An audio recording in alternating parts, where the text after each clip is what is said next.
would I rather go my whole life single or marry somebody? Like, when would I settle, basically? Yes. Right? At what age would you be like, you know what, Dad, call up your friend in Ethiopia? Oh my God.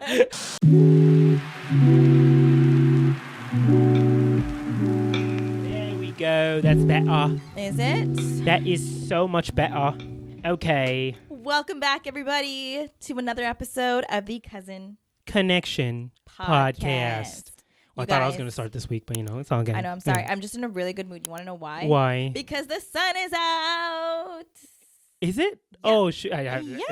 Have you not been outside? Huh? I haven't paid attention. I didn't even notice. Is your eye twitching again? You guys, my eye has been twitching for the last 2 weeks.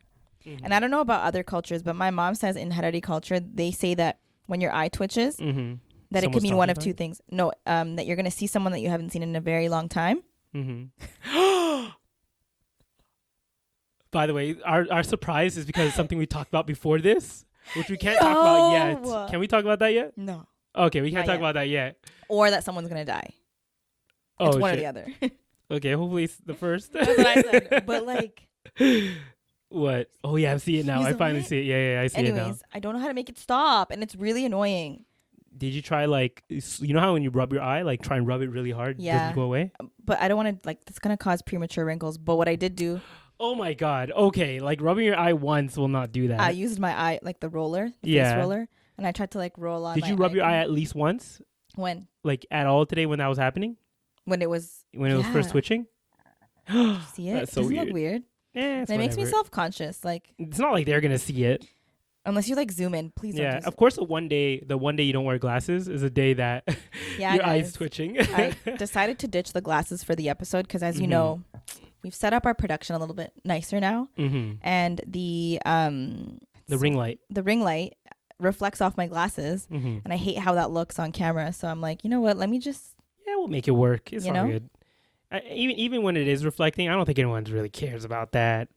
I guess when I'm trying to make the thumbnail like just a small behind the scene thing, that's when it's an issue because like your glasses are see through. Yeah, they're clear. And I'm trying to green screen, take out the green screen behind us.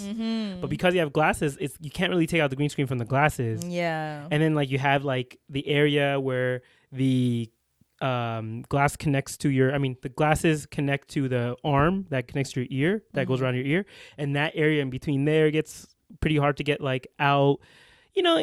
Inshallah it'll be easier this week. Yeah, don't worry, no glasses. So yeah, but speaking about what happened for the past 2 weeks, first off, shout out to all the people watching who watched last week's episode with Hidaayah House. Go and check them out if you haven't already. Go and check out that episode if you haven't already.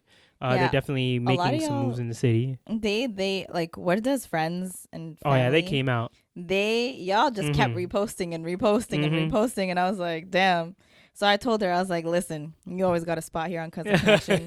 We'll call it Warda's word. Yeah, and we even got like close friends who said that like we loved her energy. So yeah. But also shout out to Mustafa, man. He was also bringing some energy to the podcast too. Of course, there's different vibes, but I think they both brought something good to the episode. So it was like yin and yang. Exactly. Or is it yin and yang? Yin and yang?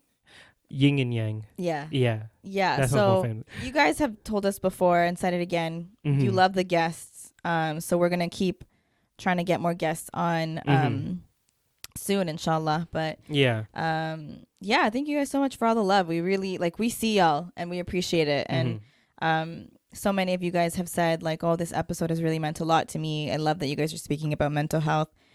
Anyone that's been listening to us since day one, we've always talked about mental health and we've been very transparent about it too. And one of the earlier episodes, men have feelings too. I can't remember what number it was, but like that was probably one of my favorite episodes that we've ever recorded because we've never actually focused on men's mental health. Yeah. I don't even remember. I think it was also filmed like January of 2022. We always focus on like the not symptoms. It's like the byproducts of like poor men's mental health. Like when we talk about like these guys who are able to influence the younger male generation by giving out what they consider to be good advice for men, but really it's not the advice that they should be hearing or should be implementing. And I feel like a lot of that is because it is kind of rooted in men's mental health because like they feel that lack of self-esteem. They don't have the proper guidance. and they're looking for someone to give them some type of guidance. And unfortunately, the ones that have the ability to give that proper guidance are either not as popular because they're not as inflammatory on the internet. They don't get as much engagement, or because they're just not involved in their life. Like they don't have like a father figure to look up to. Yeah. Yeah. No, I totally like, you guys know, I always love talking about mental health. So I think we could always do like an updated version of that episode one day, inshallah. But yeah, for anyone that's in Toronto or close by, come through to the Winter Blues event. Yes, February 17th. Yeah. That she said it's official. I don't think they posted about it just yet.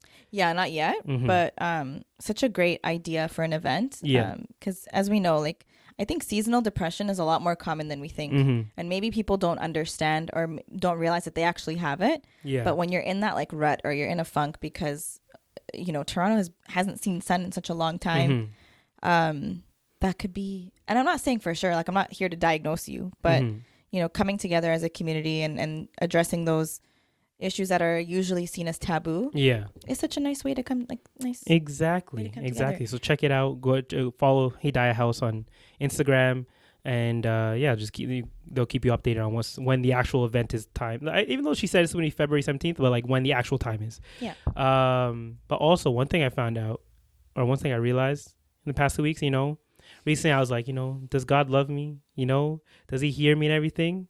And in the past 2 weeks, he showed me that he does. Yeah? By really testing me. Okay? Because you know how they say that, you know, God tests those he loves, right? So the first one, well, technically the first one was related to that podcast, is I had a huge issue with like exporting that podcast. Oh, yeah. And I was stressing over it for literally 2 days because I think I took a picture of it.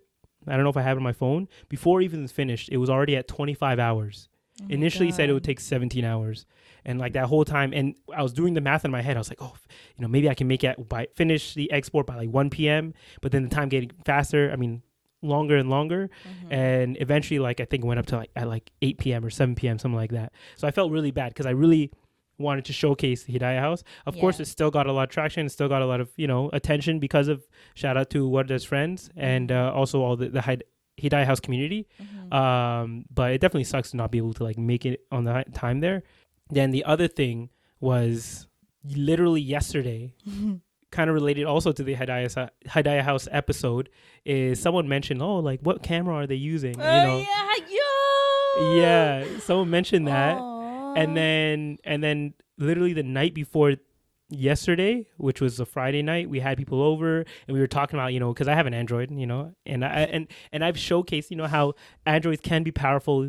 You have really good uses as well, right? And everybody's like, oh, the camera looks good, that kind of thing. And literally the next morning after that, after we talked about it, I was talking it up and everything, I'm just stepping out, you know, like every day I stepped out to get my walk on the weekend in the morning. I have a couple more things in my hands than normal.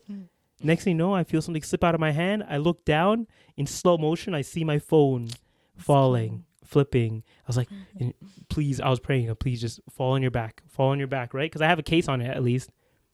Next thing you know, I see it fall face first onto the corner of a concrete slab. Like if it fell flat on the ground, it would have survived, but it fell right on the corner of a concrete slab and like completely shattered the screen. And I've already shattered that screen once. I don't learn my lesson, guys. I should have gotten a screen protector. I didn't get a screen protector, and I paid the price for it. You know, in literally 8 hours, I was like going. At first, I thought I could use the phone. Yeah. And I was able to use the phone because the screen was cracked like across, but I was still able to touch everything.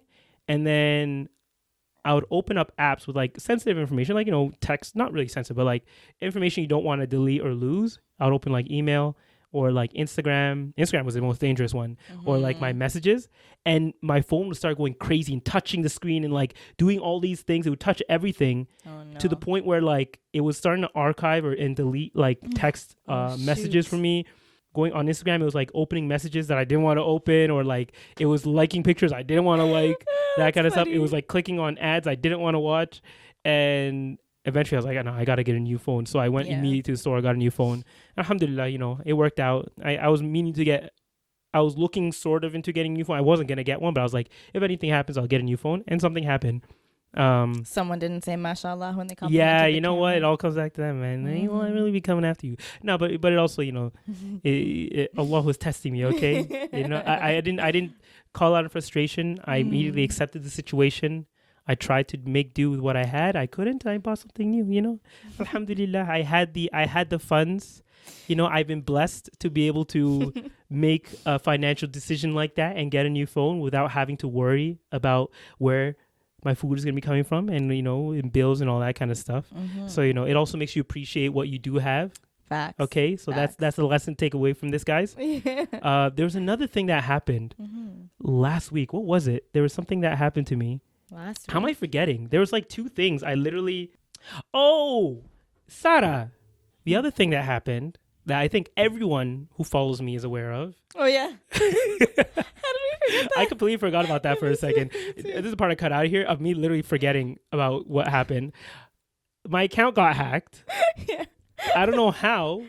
Well, actually, I know how now. Yeah. But like, the funny thing is like how it happened. I saw it happen while you were using like it, right? live. That's yeah, crazy. I was on my account, and then I went to the cousin connection page because this is the same day I believe we were posting. Oh yeah, you know how? Yeah, I was posting the reel. Or I was reposting it. So I reposted it, and I was like, you know, you can jump between apps. So I went back to my personal account, and as I was going back to it, it literally like logged me out.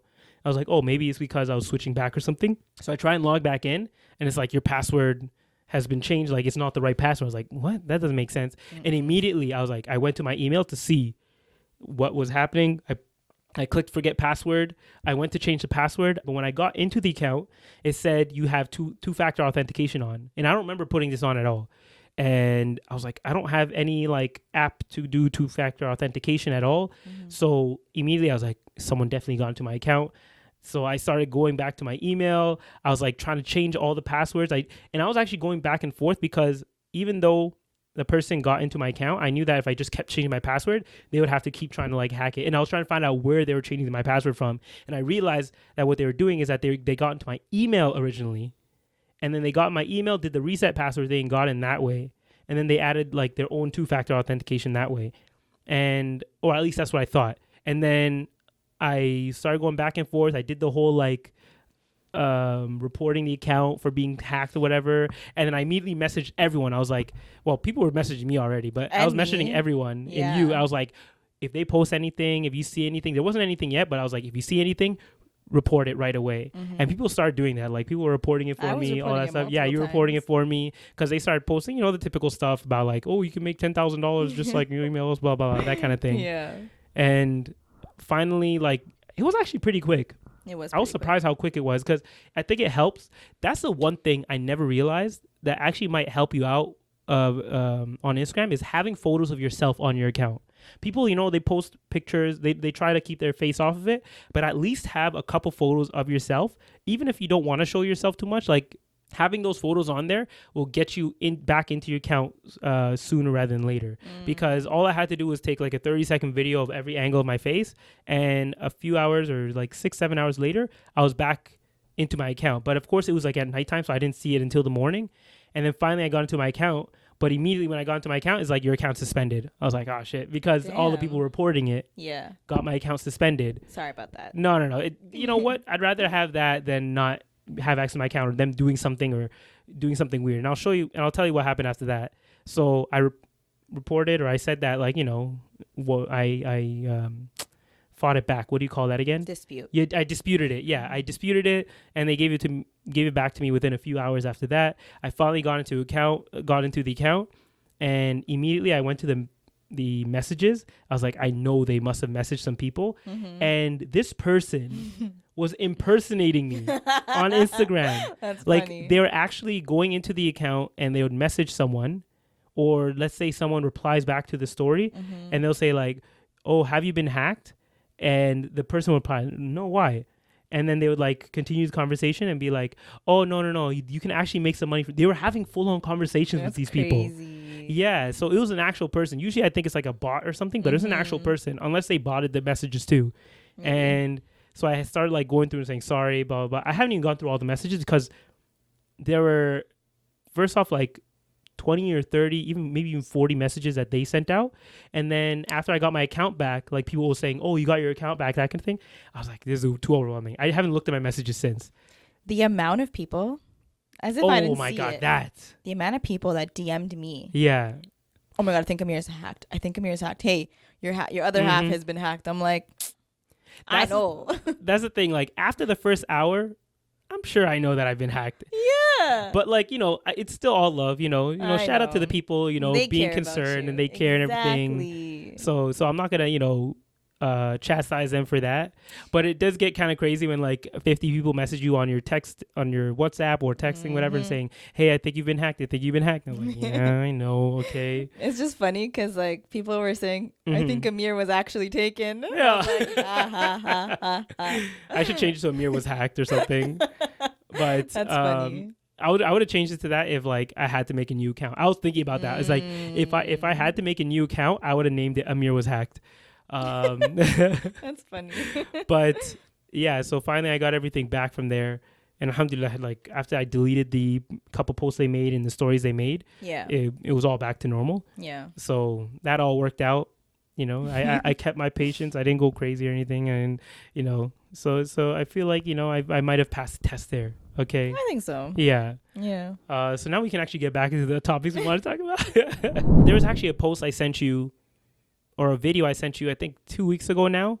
Me? Yeah, that I wanted to react to it like whenever we had a single podcast like this. So I think that would be perfect. Okay, so some other people might be aware of this, but on YouTube, there's a lady called Fatma Odyssey on YouTube. Oh, yeah. And she came out with a video, I believe it was like titled like 38, no kids, no husband, or husband, how she spelled it. And at first, like the thing is, it was like a bait and switch because like I was expecting one thing to hear from the episode or video, but it was a completely different thing. Like I was not expecting the direction she went in. I have to remember what she spoke about. I need cliff notes. I have notes of it and everything, but she didn't mention anything really about kids or husband. Eventually she did, but we'll get into that. But essentially, it was just her about being like 38 and feeling like she has no documentation of her youth. That's what of it her was. life. Right. And for her, it was even more important because one of the tragedies of her life, depending on how you look at it, is that she lost her mother at the age of 2. And and I don't know how she made it this long, but she said she's 38 now, and she's turning 38. I think she's turned 38 now. She hasn't seen a picture of her mother her whole life.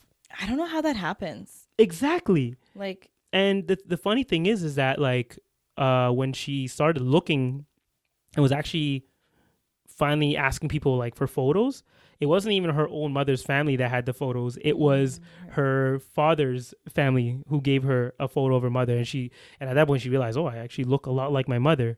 But that was just crazy how she's gone her whole life without seeing her mother. So, and I guess maybe perspective is everything. Cause like for us, we know our mothers, right? So to imagine not seeing a single photo of your mother that whole life.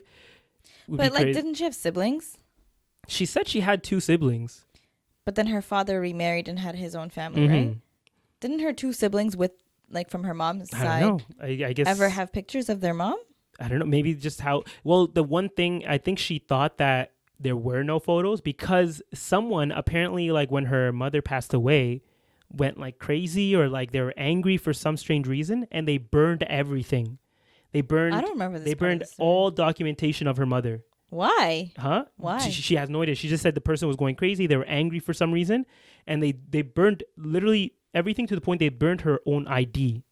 Her mom's ID. Which you don't realize is actually important for the kids. Yeah. Because the kids need a way of, or whenever they're getting documentation, they need like a proof that, oh, this is my mother kind of thing. Like whenever they need like their birth certificate, when they're getting their passport, or because that's their guardian, the original guardian. So that was, I think, where she left it until she did a little bit more investigation recently. But the main like point of her video was her trying to find out how like why it's important to document your life. Yeah. So you have something to look back on. And also she's kind of talking through like why she started a YouTube page. So, and I felt like that's where I connected the most, because like a lot of things that she was talking about were like the things that you and I probably thought about when it came to like starting a podcast channel. Yeah. So that's how I could kind of relate to her video, because she even said like very similar things like, you know, I was thinking of doing this since like October of last year. So she didn't do it immediately. Like it took her time to think it over. Like we thought it over, and she's going into like why she actually started it now. And that was one of the main reasons, the fact that she has like no pictures of her when she was younger and has no way to look back of her life and like the things that she's done. And I realized how important that was for us, because I've noticed it recently a lot more. My memory is horrible, right? And like it's hard for me to like remember certain things, but because I've had someone like Aisha who's been documenting for the past like 8 years, I can go back and look at those videos, and it's also helped just in conversation, because there are a lot of times, even recently for a recent trip we went on, where I'll be talking to someone and I'll be like telling them where they can go, what they can do. I was like, I'll send them like Aisha's video. I'll be like, you can just watch this video, and it has everything you need. It has all in details put together very nicely. And even I've sent the Spain trip that we took. Yeah, exactly. Sent that to people before. Yeah, literally the other day or last week, I was at someone's place and I was talking about our trip to Alhambra, and I was showing them on my phone the photos of Alhambra and like all the things. I was like, I should have really just made a vlog of Alhambra, like just Alhambra itself, so I can take that and show them, because I'm like awkwardly going through my photos. I'm like, oh, don't look at that. You're like hiding the awkward selfies. Yeah. But like going through that and like trying to show them, pinching everything, but when I can just pull up a YouTube video saying, okay, this was our journey, this is what we saw. And like we didn't only go to Alhambra. Like I told them about Cordoba when we went to the mosque there, and I told them like how there's a cathedral in the middle of it, and like they did all of that, and I wanted to show them pictures and video of it, but it was all like very sparse, or not sparse, but it wasn't put together very nicely. Like I couldn't show it to them cohesive. Yeah, it wasn't very cohesive how I showed them, right? So it was kind of like all over the place. But I was like, a vlog would have made this so much more easier to show them. Just pull it up and show a video of it. We have the footage. Yeah, low-key, I was like, I might just make a vlog of that. Yeah, we could do voiceover, because I know we didn't talk about it as much, but we could definitely, maybe we'll do a post. So that's why I realized, that is important. But also, I was going to say, like, I feel like for our families, we're in a unique position where your dad documented a lot of our childhood, whether it was through photos or videos. Like his dad was like an OG vlogger, and we have all these old photos and stuff and videos. And so like, I'm not even gonna lie to you, sometimes if I want to like reminisce on something that took place years ago, I'll just watch one of Aisha's vlogs, because and the thing that I like about it is that when she first started vlogging, like you can even see the style of her vlog is so like, not unhinged is not the word. It's very just raw. Yeah. Like it literally feels like a home video. Like every time I go back and watch like Sabri and Amal's nikah thing, I'm like, oh my God, we really didn't think people were going to watch this, huh? Because the way that I was acting, crazy. And it's because it wasn't like a production. Yeah. Like it's not like, okay, we're going to do this, this, and that. Like she would just like kind of pull it out. She was vlogging. Sometimes she'd forget and pull out like 4 hours later. But like if you actually go back and watch it, like I remember there's this one scene before we left my house, and if you remember that day, it was like so hot. It was in like in the middle of August. It was humid because there was like a rainstorm. Yeah, actually, I do remember it now. Yeah. And like right before we left my house, I was like frantically looking for something, and I remember this clip, and she came and she's like, "And here's Sara," and I was like, "Get the camera out of my face." She kept that in? Because I was like very stressed the whole time. But like there's just something about watching those videos where you're right, it does definitely helps me remember things. I mean, like, you know? Yeah, see? But also like I mentioned earlier with like memory, when you forget things, like you can always refresh your memory by looking back at it like that. For sure. Like sometimes you might remember something differently, and you have proof right there of like exactly how it went, or how, because when you get older, you know, your memory isn't the best, especially mine right now. I've always felt like I was the reminiscing type. So like even if I don't, do you remember back in the day when we used to use Facebook? Yeah. And I would always post like Facebook albums. I would post them more so I could look back at them. Yeah. And same thing with like my Instagram. I may not post as regularly now, but a lot of times like I love looking back, and sometimes I feel like regret for not posting it, but then I know I have my camera roll. Yeah. But like, I want to know like what headspace was I in when I made this post? You know what I mean? Yeah. And I love looking back. So a lot of my photos have been archived at this point, but maybe I'll go back to just posting so that I can look back on it in a year's time. I need to make some type of post at this point. Like, I'll coach you through it. Don't worry. I got you. But another point, so she's like, okay, that's like the past, and I want to be able to document things that are going in my life. But she's like, okay, so why am I going to put it on YouTube?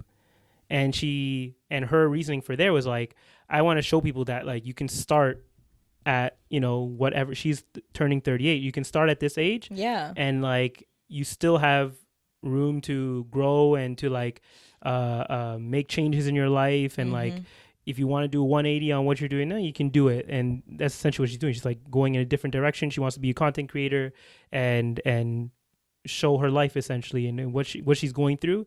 And I thought that was important too, to show people that like no matter what age you are, it doesn't matter like if you're 30, 38, 40, even 45. Like there are a lot of examples of people who at the age of 40, like their whole life, their trajectory of life completely changed. Yep. Right? I think I even looked it up. Let me see if I have it over here. But there was a post that I recently saw.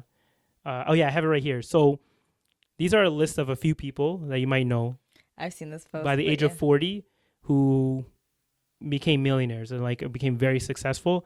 Like the first one, Henry Ford, you know, the guy who made Ford, the company. And you have Martha Stewart, Stan Lee. Do you know what Stan Lee is? The guy who made Marvel. You thought I was going to think of the Stanley Cup? Yeah, exactly. Come on. I know who Stan Lee is. Barack Obama. Yeah. Yeah. But one thing, Samuel L. Jackson. But one thing to also keep in mind is that though these people became successful at the age of 40, what? Okay, forget about your eye, okay? This girl. It's bothering me. I'm sorry. Okay, I'm sorry. It feels like, you know, like I should not dismiss your when one thing. eye is like this big and one's really small. That's what it feels maybe like. Maybe it's because of the lack of glasses. No, it's been happening for the last 2 weeks. Oh, 2 weeks? Yeah. Your body is going through something right now, sis. I don't know what's going on. You're going some metamorphosis. Does like, one eye look bigger than the other? What? Does one eye look bigger than the other? Low key, yeah. Actually? Or are you just Wait, saying did you not believe that? No, like, are you just saying that to like mess with me? Look normal? Oh yeah, I don't know what that means. wait, really? Low key, yeah. Which one? That one's smaller than your right eye is smaller than your left eye right now. Not significantly. It's like just barely. But everyone's asymmetrical, and like not everyone, but a lot of people are asymmetrical. Majority of people are asymmetrical, so don't worry about it. Let's continue with the story here. So, but yeah, one thing to keep in mind though is that a lot of these people were successful after the age of 40. Like they did lay down the groundwork, right? So it's important to like continue work on your interests and building up that portfolio or like personal portfolio, so that when like it's time to strike or when it's time to like make it big, or whenever you get that moment to make it big, you're prepared for it. Because we did talk about a few weeks ago where a lot of people, they don't have that groundwork already laid out. They get something goes viral for them and they get really big and popular, but they're not ready for it because they didn't lay the groundwork yet. So that's another thing. I mean, some people do have the quote unquote accidental fame where like maybe they didn't even intend for it. Like they didn't intend to go viral and become an overnight sensation. Like I feel like back in the day before you could go viral on TikTok and Instagram and YouTube, there was like, you would go viral on YouTube. Yeah. And then you'd be invited on like the Ellen show. And then that's when you know you've made it, you know? Yeah. But now it's like you could go viral on TikTok, get millions of views, and then it's what you do with that. Yeah, it's about longevity. Yeah. Like, are you the type... Actually, I saw this video on TikTok where this one creator was talking about people like... what's her name? Something Bobby. That girl that does those interviews. Bobby Altoff. Yeah. Yeah, the podcaster. Oh, the one who had Drake and like Lil Yachty and And so they were saying like, you know, when she had people like Drake and Offset and whoever, like really big name celebrities on her podcast, that they catapulted her into like a newfound success. But then she tried to do like other videos on her page that they're just not hitting the same. Like they're not getting as much engagement. And the reason is because she's actually deliberately not connecting with her audience. So she's not really being personable. She's just like well, now that you guys have catapulted me into success, like you must care what I'm doing. Yeah. But if there's no connection with your audience, no one's going to care to watch you. You're just another person. Because I feel like a lot of those people didn't really watch it for her. They watched those because of the artists on there. Because it was very rare to see Drake ever give an interview. It was very rare to ever see Lil Yachty give an interview or Offset. I also think it was her style of interview. She was very like sarcastic and dry, so it was funny at first. But then she's tried to like do other content that's not the same as what people are used to, and now people aren't absorbing it the same, or they're not enjoying the content the same way that they would with her regular stuff. So like the one thing about going viral is that people will either expect you to do the same thing over and over again, or if you do try to switch it up, like you should still form a connection with your audience. I think. And it's hard to form a connection through that podcast because like you're playing a character essentially, right? That's not you. So the people don't even know who you are really, and then they might find out who you really are and be like, not really into it. Right? True. But yeah, so that was another interesting part of it. I was going into her trying to showcase like, it doesn't matter what age you are. Yeah. You can still make a change in your life and like it's never too late to be successful. What is it? Yeah. The way that I see it, every day that you wake up is another opportunity to be great. You know what I mean? That's a better way of saying it. Yeah. Exactly. Like every day that you wake up, I'm not even saying this for the sake of saying this. Genuinely, when I wake up and I open my eyes and I'm alive and I have all four of my limbs, I'm like, Alhamdulillah, let's conquer the day. Obviously, not every day is a good day, and that's okay. Yeah. But having that mindset really just impacts how you move about your day and how you go about life. You know what I mean? Like maybe you didn't have a great day yesterday. You go to sleep, and if you wake up, Alhamdulillah, you have another chance at life. You can go do whatever you want. And that's just like that lady's message is a lesson to us, but to all of you. Like so many of you guys have asked us, how do you start a podcast? How do you do it? Just start. Just doesn't matter how old you are. Just start. Buy 2 microphones or one, however many of you there are. Yeah. Buy a mixer, a camera if you want to put it on camera, and just start. Oh, and just to bring it back to like I guess the best example. Like I think the Prophet sallallahu alaihi wasallam, he received revelation at the age of 40. Yeah. So if you think about it, all that stuff, everything that we're like, he called people to Islam within 23 years. Yeah. And he is the most known, most influential person ever to exist on this earth. So all y'all who think Taylor Swift is the most powerful person, she ain't. She ain't the most powerful everything person. we know as Muslims was given to us by a man who received revelation at the age of 40. So and only a span of 23 years. Yeah. So yeah, there's always a chance to make a difference no matter what age you are. Exactly. So a little bit of inspiration we're going to sprinkle into this episode. Yeah. And actually, the last thing I was going to say, because kind of related to her video there, is even though the video was named No Kids, No Husband or whatever, and she like kind of like offhand mentions those kind of things, but doesn't really address them.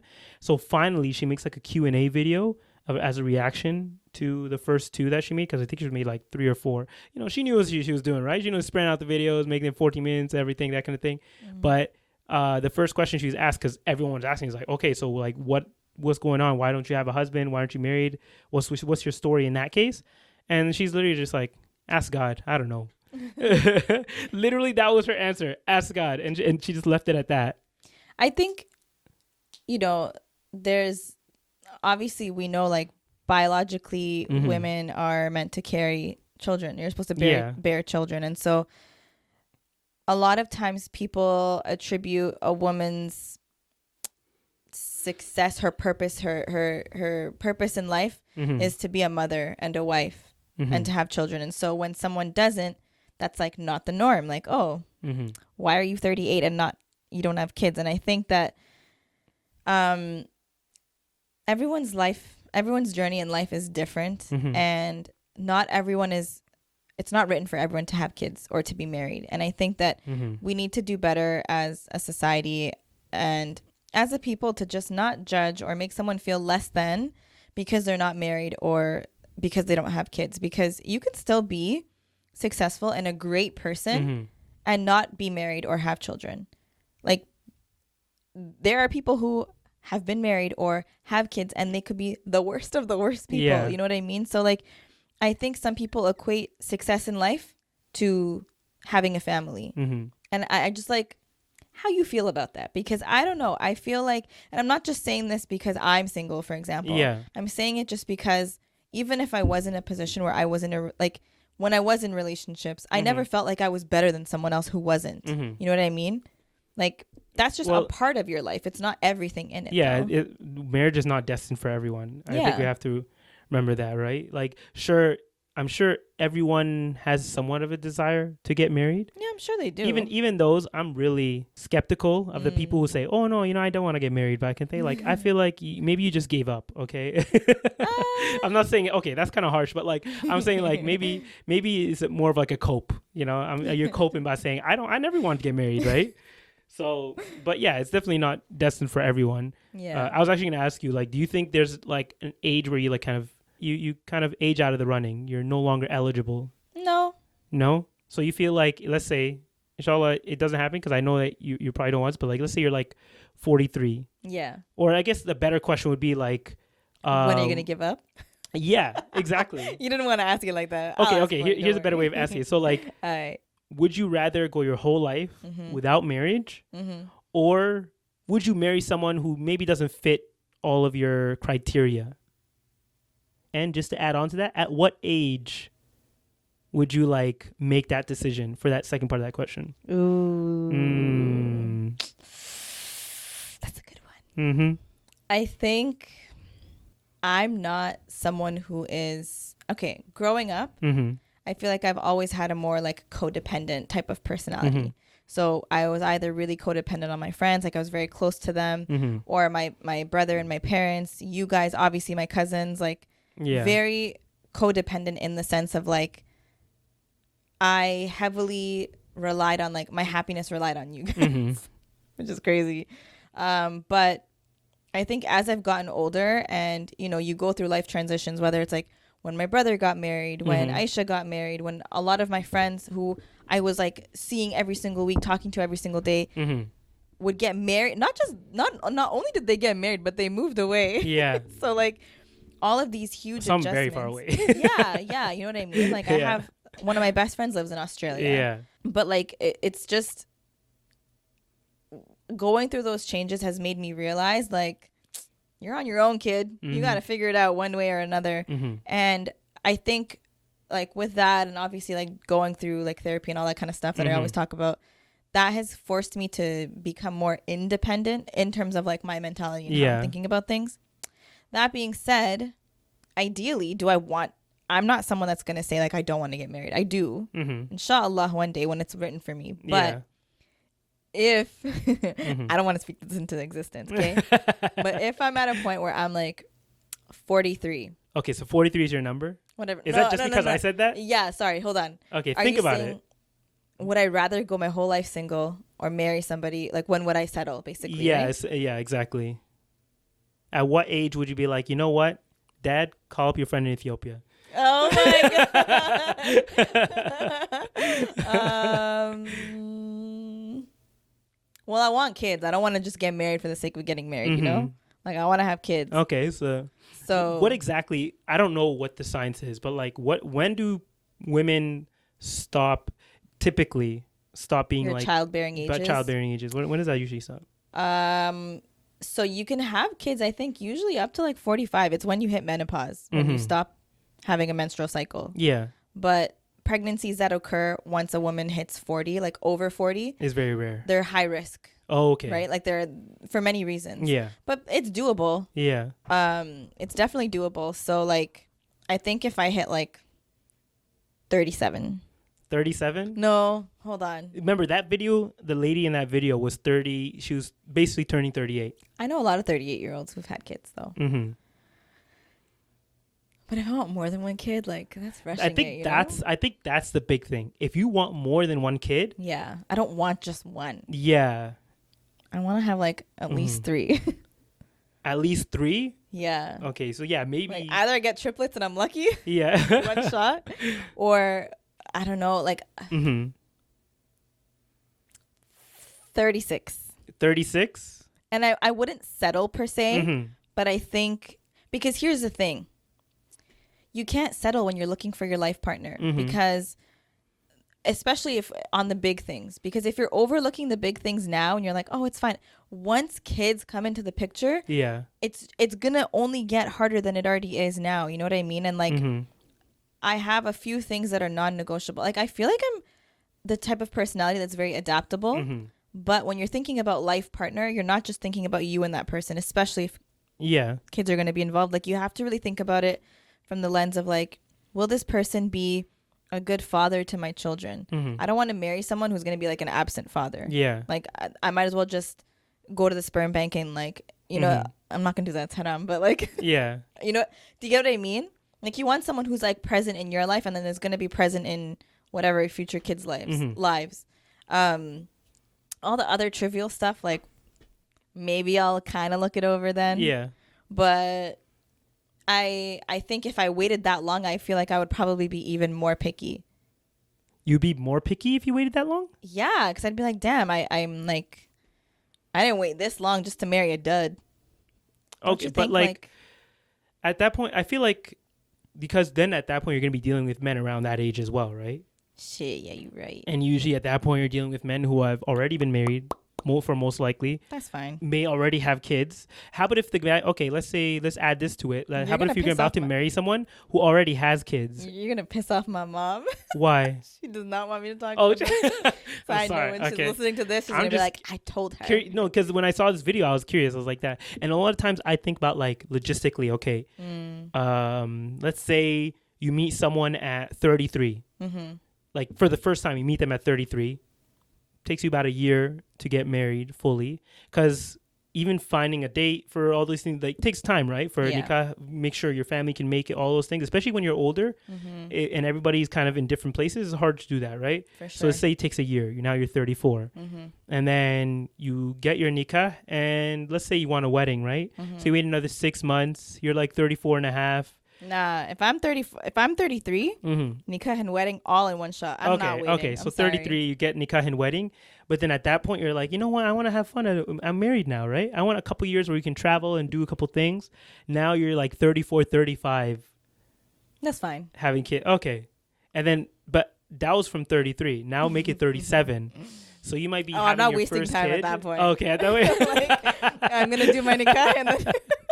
9 months later, I have a nephew or a niece. No, we have to cut this out. No. That's so funny. But yeah.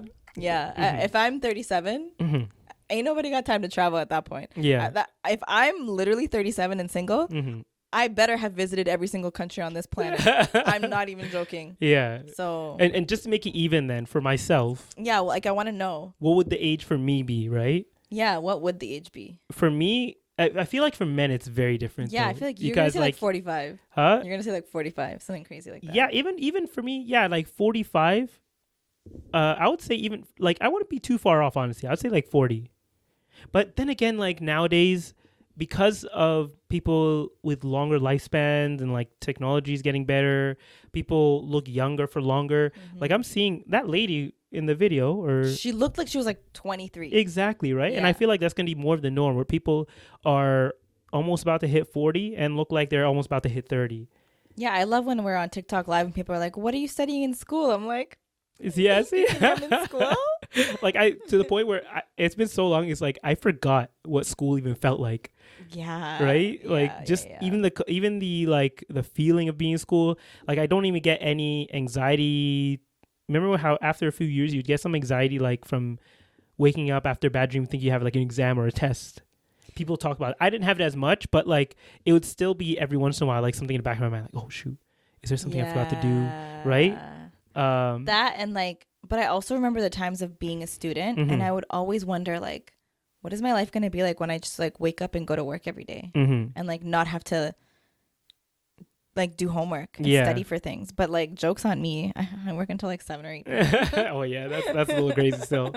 But yeah, so I don't even think about that kind of stuff. But age is an interesting thing now. It's very, very different than how it used to be. So you said you would wait until like 40. Yeah. But would you like and even settle? Then, what? Like you would settle at that point? Well, like I feel like I would just continue to do the things that I'm doing now to like keep me young in a way. Because I feel like for men specifically, like just because of, patriarchy and all this, like we can, as long as we continue to work out, eat right, like we take care of our skin, all those kind of things, and you're successful in your own right, like you have some money, there's plenty of examples out here of men who are like in their 50s, who have wives who are like in their 20s. But same for women. Like there are a lot of cougars out there. I don't want to call them cougars, but like they're in their 40s and they're going for like men that are. It's not really showcased as much. I haven't seen it. What? What are you talking about? Yes, it is. How? Where? Okay, maybe it's more popular in like, okay, first of all, the Prophet's wife, Khadija, was 40. The Prophet was 25. But that's different. I think if I'm going to compare it to like in the current culture, yeah. It's not the same. Celebrities are but celebrities. Like, no, celebrities are different. I'm just saying like in the normal, and not in the normal, but like the culture of today. The culture of today is not normal. Typically, you're not going to find a 25-year-old boy who's going to go for a 40-year-old woman. Exactly, especially with the rhetoric that's currently going on in the manosphere.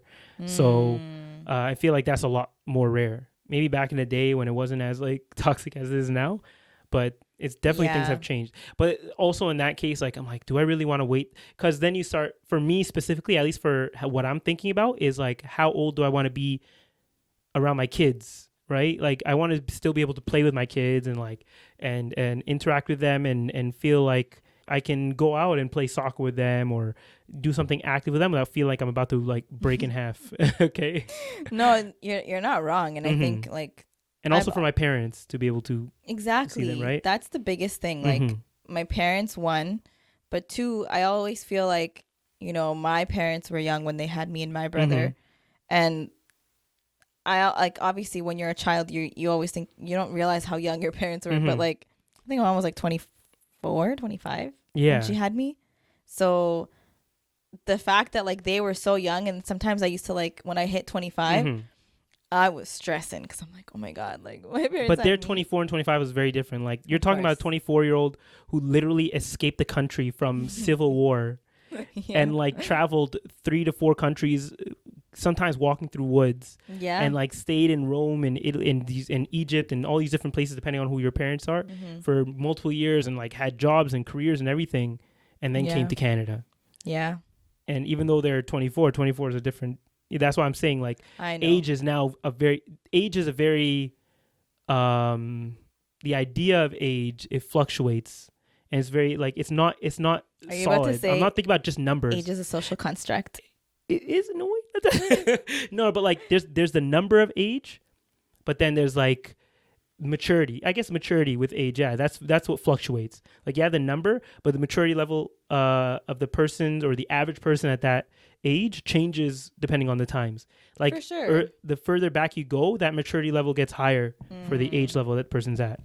No, for sure. And I think like, we're coming from a place of privilege too, right? Like we grew up in a first world country where we never really had to worry about things that our parents worried about when they were our age at the time. So like I fully acknowledge that, and I think that's why I've been a lot more relaxed. I'm not necessarily getting married out of necessity. Like I'm not getting married because my economic status depends on it or because my survival depends on it. You know what I mean? I'm kind of just like, well, I can support myself. So I'm just going to chill.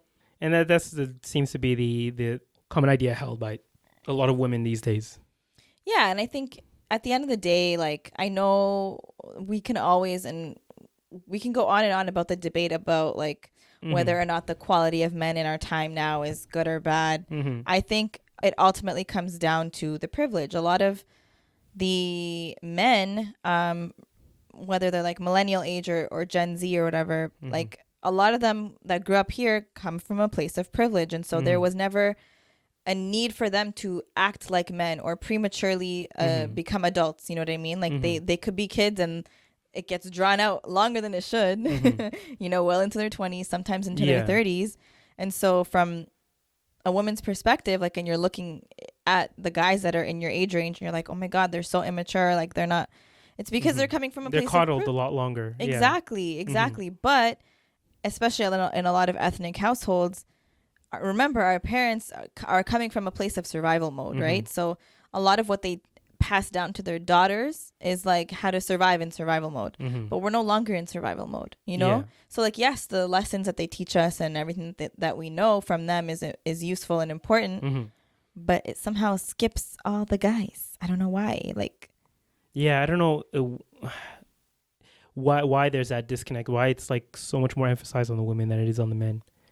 I don't know. I really don't. Like, listen, guys, I'm working on getting my mom on the podcast, but I'm gonna ask her. It's different though, because my mom, I feel like, was equal opportunity. She was a modern day, not extreme feminist, but she was very fair in terms of like the responsibility that she put on me and my brother. So I don't know if it's fair to ask her, but maybe she'll have a rough idea overall. Yeah, and I think the reason that it's so foreign to us and the reason that we can't maybe come up with ideas of why it's like that is because we come from households where it was a lot more fair. Like Both even in of my our moms. both of our moms were very fair in how they treated us. Well, they are sisters. So. Oh yeah, that too, exactly. And yeah, I think at least in our household, like we had an emphasis on like independence. Like I got a job very early. My sister Aisha got a job very early. We tried to be able to support ourselves as early as possible. Like I was already working and be able to buy my own food and cook my own food. Like all those things, it almost came up naturally. It's not like they even had to force us or tell us to do these things. Yeah. We just, even sometimes my mom didn't exactly even not support it, but she was like, oh no, like continue eating my cookie and taking my food and all that kind of stuff. Like I was actively pushing against that and be like, no, I want to be able to cook my own food. I want to be able to do my own laundry and do all that kind of stuff. Yeah. So I don't know where that idea came from, why we pushed to be so independent so early. But alhamdulillah, it worked out for us. But that's also why I have no idea why it's gotten so bad in the manosphere in general. Yeah, it's been like this for years and years. Like whether it's guys that are our age, a little bit older, a little bit younger. I think, unfortunately, because of that, they tend to like mature a lot later in life than they should. And then that seems to be like a global issue because there are so many women, girls that are like, ugh, like I can't find a good guy that's mature and matches my level of maturity, which is unfortunate. But you know, if you guys have any ideas or can give us more information on that, put it in the comments. Yeah, I'm sure it's not just an East African thing. I've seen comments in the past when we've talked about this kind of stuff, but let us know, like, is it the same in your culture? Do you feel like, you know, the boys have kind of been the responsibility that they need to have, and I guess the maturity that they need to have from a younger age, has it been overlooked or maybe neglected from your parents and other people in your lives? Like, curious to know. And how can we, I mean, we can't really combat it. Everyone's responsible for their own development, I find. Yeah. But you know, don't lose hope. Don't lose hope, guys. Exactly. There's still hope for us. Before we end this episode, we just want to talk about, or not talk, reply to a couple comments. Just a couple comments. Yeah, we got to bring the back last couple videos. Yeah. So the first one the first one I wanted to reply to was a comment on, oh shoot, where is it? Where is it? You lost it? Do you want me to pull up another one? I have it here. Okay. So the first comment I want to reply to was from last week's episode with Hidaayah House. Remember, check that out, episode 123. So it's by Sabah El Amin. Okay, hopefully I got that right in the comment section there. And they gave something that you probably hear a lot, but I just wanted to make sure to read out. So they said, about mental health issue, I agree parents do brush off or don't treat it seriously. This is my perspective of someone in their early 20s living in Canada. First and foremost, I am eating healthy every day, eating my fruits and vegetables, exercising, and most importantly, I am praying 5 times a day and reading Quran. Yes, you have to take care of your body to have a great mental state, but people forget about the religion aspect and how the Quran heals the soul. If I'm doing all that and still have mental health issues, depression, anxiety, etc., I will definitely then go to medical professionals to seek help. And I think I mentioned that's something that a lot of the older generation says when it comes to mental health, but it looks like it's still something that the younger generation still holds on to. I don't disagree with her though. Yeah, exactly. I don't disagree completely either. Because we know, and I can speak from existence, experience, that if you are not in tune with your spirituality, your religiosity, so maybe you're not praying all 5 of your prayers, or you're not praying on time, and you're not having ultimate reliance on God, that can actually impact your mental health. You feel disparity because you're not connecting to, your whole purpose in this life. Like the reason why, Muslims believe the reason why we're created is to obey God, and to the whole purpose, like the whole meaning of Islam is to to subjugate. Yeah, you're a slave to Allah essentially. So you're subjugating yourself to. That's what Allah. it is. Yeah, and so if you're like, let's say you're just waking up, you're just living life, you're not really praying, you're not really remembering God, or just remembering the fact that you're Muslim, you're just out here, and you feel that emptiness. It's because your heart is missing like the most important thing, which is your prayer, your iman, like the faith that you have in God. So if you're listening to this and maybe you feel like, my life is just there's like emptiness, I don't feel anything, start with just try sticking to a routine of praying. And I know in the past we've talked about like, oh, if you're not someone who prays at all, start with one prayer, then work your way up to 2 and 3 and etc. But give it a shot and you'll see how like usually your life will drastically change and your outlook on life will change. You become more of a softer person in terms of your heart and how you feel about certain things. And even like a lot of non-Muslims say this when they listen like to the recitation of the Quran, how at peace they feel. The Quran truly is healing. So, I never want to discredit that. I know we've like kind of talked about it last week. But we meant it in the context of like, you like sometimes someone could actually have like a real mental health issue and they're like, oh yeah, like you probably just were. It does require, yeah, like I think you're kind of leaning to it does require some emotional intelligence, or like you have to be able to understand like how the person might receive this information. Like you might, if you understand that, if you say this to a person like, why don't you just pray and read Quran, but they might reject it and not ever take advice from you, then that's when you can say like, okay, maybe try the other routes. But for the majority of people, if it's not as severe, or like they're just starting to feel it, or maybe they just need some kind of guidance, then that advice might help them. Yeah, no, for sure. So I mean, I think a lot of people still feel that way, not just our parents' generation. Okay, yeah. So, but I think I just mentioned because sometimes they will brush it off completely by just saying that, right? And not understand that maybe you are doing those things, and then you do actually need to look for professional help. Yeah. Like they'll just be like, oh, you're not praying hard enough. You're not reading enough Quran or something. Therapy is not for everyone. You don't have to go just because we talk about it. Like you don't have to go. If you're introspective enough, you can kind of do the work yourself. I feel like therapy is a good place to start. It's a good preventative measure. It's good to always learn about yourself and understand yourself. And the more you know yourself and understand yourself, the more you know how to like live life. Because the more you know yourself, you'll be able to, what you can handle, how smart you are, or like where your capacities are. Like it's just know yourself, Yeah. And another aspect, simple terms, that I feel like even the commenter kind of brushed over, and I'm the health guy here, okay? And of course I'm going to mention this, right? But a lot of people do forget about the fact that like what you eat and your activity level really does affect your mental health as well, right? 100%. Like I tell some people literally just go outside. Like if you're feeling down, just go outside, and even if the sun's not out, just get like some type of fresh air on you, because even that can make just enough difference to like make you feel better about your situation. Oh, did my chair almost break? Yeah, I know. I was like, oh shit. Okay, whatever. It's all good. We'll brush that over. You're 100% right, and I totally agree with you, because I will tell you, like, remember when I really started like making walking my habit like last year, 2 years ago. I would always say this, but like, yes, walking is beneficial like for your physical health, but really important for your mental health. It does make a difference, I'm telling you. Yeah. So that should be emphasized as well. Like it's a combination of multiple things. And all those things, of course, for severe cases, you should always look for help. But like for people who are going through like something like the winter blues, these are things you can kind of start implementing in your life to at least get you out of that rut that you feel like you're in. Yeah, people go through winter blues and they feel like they're in a rut or like a funk because they're lacking vitamin D. So literally, it could be a hormonal imbalance. Yeah, so like, take your supplements, drink your water, eat good. And when we say eat good, we don't mean go to go to town. We mean like eat whole foods that like fill like that. Whole foods are definitely important. That are nutritious, that fuel your body. Think of your body like a car.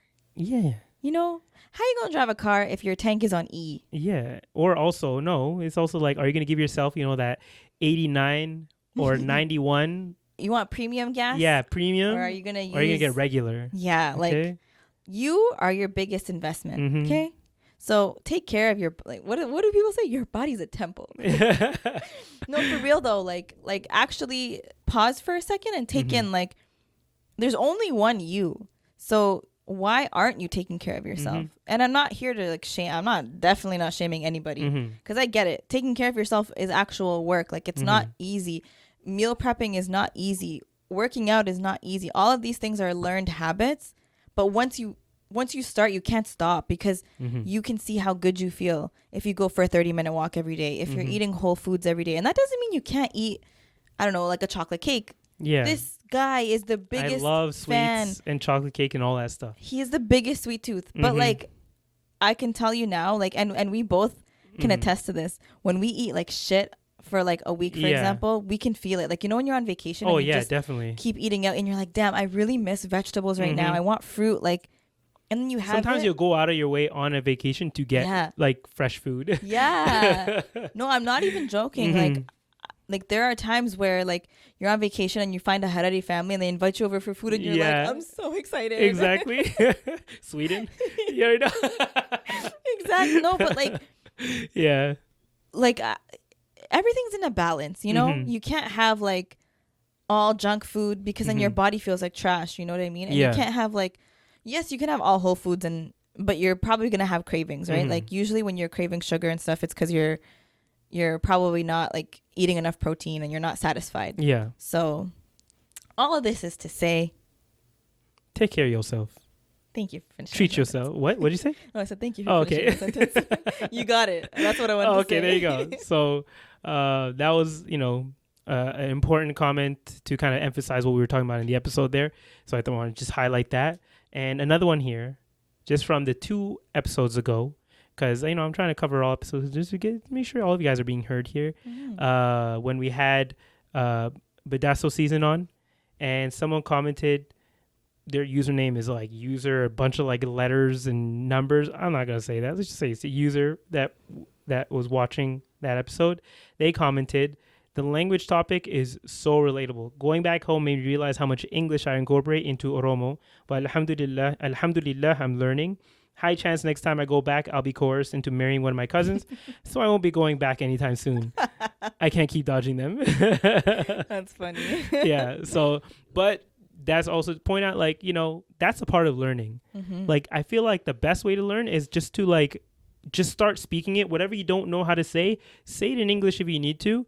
And continue with the conversation. Try and just keep the conversation going. And like whatever words you feel like, if you have time to ask a question, be like, hey, okay, how do you say this? It depends on who you're speaking to, because some people may not even know English at all, so they can't catch those middle words. That's why it helps to have those cousins back home who do know English as well, because then you can speak to them with a little bit of your broken Oromo or Harari or whatever you're speaking, and then as you're speaking more and more, you can pick up on those smaller words and you can start filling those in. Yeah, submerging yourself in the culture really helps. That's how I learned it. Yeah. I would always tell our cousins, like, don't speak to me in English, because I really want, like, I knew Gaysinan at that point. I wanted to learn Amharic, so I'm like, teach me. That's like level 2 for me. I ain't going there. No, it's honestly like if you a lot of similar words to Gaysinan, so it's easier to pick up. Okay, we'll see.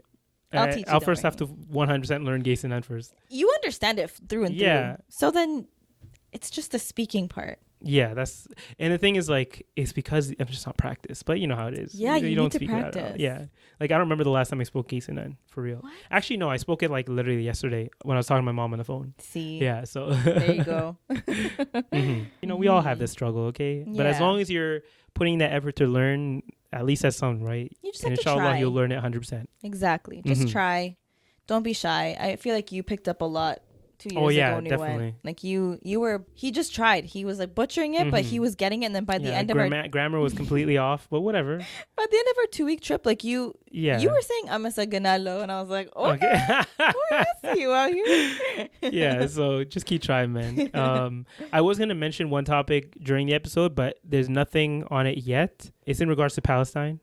So like there were talks of, I know this is kind of out of left field, but before we end the episode, I want to talk about Palestine. But right now they're in a like weird place where there's talks of a ceasefire or a temporary long ceasefire, not a full ceasefire. It's a weird situation, but we haven't heard anything from yet, so I didn't want to mention it fully yet. But that's basically what's happening right now. Inshallah, we hear something either today or tomorrow that is going to be a full ceasefire. But yeah, we're kind of just holding our breath right now in that situation, because unfortunately, like, I don't know what these Z people are going to say now, because they're talking about, they do have safe places to go. They can go to Khan Yunis. They invaded Khan Yunis. And the only spot left after that was Rafah. And they went to Rafah, and guess what they're doing now? They're invading Rafah. So, and that's literally right after Rafah is the border to Egypt. So it's crazy. Clear, like, where they're trying to push these people, right? Yeah. Let alone the 500,000 people who are still up in the northern part of Gaza who have no food, and barely any aid is getting in. And after the UNWRA was defunded by like all these Western countries for having like 12 people out of 12,000 in the UNWRA who were supposedly part of the October 7th attack, which the not real country came out with information of the day after the ICJ decision. So, just saying, it's not really, it's barely conspiracy at this point. It's kind of very blatant on what's going on. Oh yeah, they're not trying to hide it anymore. Yeah, so, and of course all the war crimes that are still going on, people with white flags being killed, but that's currently the situation there. I'm hoping next week it'll be a bigger topic and it can be news that we can actually bring, but that's just the latest update on that. But outside of that, thank you guys again for listening to the Constant Connection podcast. Don't forget to subscribe. Don't forget to follow us on Instagram as well, on TikTok. We can hit 10K on TikTok soon. Almost. We're almost at like, I think 8,300. Yeah. Well, what?